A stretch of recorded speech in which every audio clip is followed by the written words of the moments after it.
ক্যারিবীয় অঞ্চলে বিশ্বের সবচেয়ে বড় যুদ্ধজাহাজ পাঠিয়েছে যুক্তরাষ্ট্র। ওয়াশিংটনের এই সিদ্ধান্তে চরম ক্ষোভ প্রকাশ করেছেন ভেনেজুয়েলার প্রেসিডেন্ট নিকোলাস মাদুরো।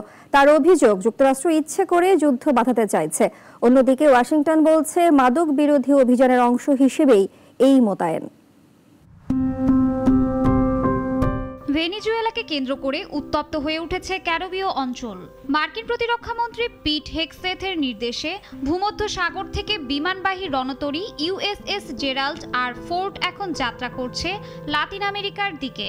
এটি বিশ্বের সবচেয়ে বড় যুদ্ধজাহাজ, একসঙ্গে 90টি যুদ্ধবিমান বহন করতে সক্ষম। ওয়াশিংটন জানিয়েছে এটি সাউদার্ন কমান্ড অঞ্চলে মোতায়েন থাকবে, যার মধ্যে আছে ক্যারিবীয়, মধ্য ও দক্ষিণ আমেরিকা। পেন্টাগন বলছে এই অতিরিক্ত সামরিক শক্তি মাদক পাচার ও আন্তর্জাতিক অপরাধী সংগঠনগুলোর কার্যক্রম ব্যাহত করবে। তবে বিষয়টি শুধু মাদক বিরোধী অভিযান নয়, এর পেছনে রাজনৈতিক বার্তা দেখছেন বিশ্লেষকরা। তাদের মতে এটি আসলে সরকার পরিবর্তনের সংকেত। ভেনেজুয়েলার সেনাবাহিনী ও মাদুরোর ঘনিষ্ঠদের মধ্যে ভয় তৈরি করা, যেন তারা প্রেসিডেন্টের বিরুদ্ধে অবস্থান নেয়। অন্যদিকে রাষ্ট্রীয় টেলিভিশনে ক্ষোভ উগরে দিয়েছেন নিকোলাস মাদুরো। তিনি বলেছেন, যুক্তরাষ্ট্র প্রতিশ্রুতি দিয়েছিল যুদ্ধ করবে না, অথচ এখন তারাই নতুন এক অনন্ত যুদ্ধ শুরু করছে।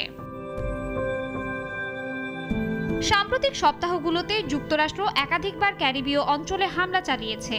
পেন্টাগনের তথ্য অনুযায়ী শুক্রবারের হামলায় নিহত হয়েছে অন্তত 6 জন নার্কো সন্ত্রাসী।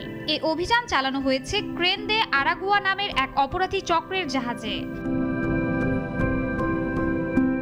কিন্তু এই ধারাবাহিক হামলা ও নতুন রণতরী মোতায়েনে উদ্বেগ বাড়ছে মার্কিন কংগ্রেসেও। ডেমোক্র্যাট ও রিপাবলিকান সিনেটররা বলছেন, এসব হামলার জন্য কংগ্রেসের অনুমতি প্রয়োজন। তবে ট্রাম্প প্রশাসন বলছে, প্রেসিডেন্টের আইনি ক্ষমতার মধ্যেই অভিযান চলছে। ট্রাম্প জানিয়েছেন, প্রয়োজনে কংগ্রেসের সঙ্গে আলোচনা করবেন।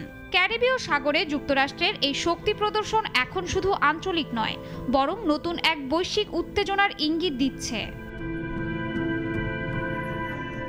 শাশ্বতী সরকার, নাগরিক।